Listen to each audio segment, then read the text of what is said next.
Necessitem llonguets que siguin del dia abans, llet, ous, sucre, un polsim de sal, canyella en branca i en pols i llimona. Posem la llet, 3 cullerades de sucre, una branca de canyella i la pell de la llimona i un polsim de sal en un recipient de vidre. Ho escalfem al microones fins que comenci a bullir i ho deixem reposar una hora. Tallem els llonguets a rodanxes descartant-ne les puntes. Traiem la pell de la llimona i la canyella de la llet i barregem 2 ous ben batuts. Posem el pa en una safata i els mullem amb la llet.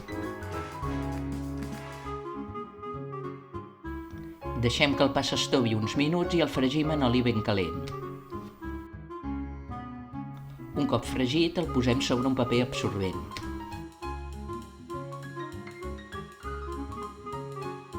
Els col·loquem en una safata i els empolsem amb sucre i canyella en pols, quantitats al gust.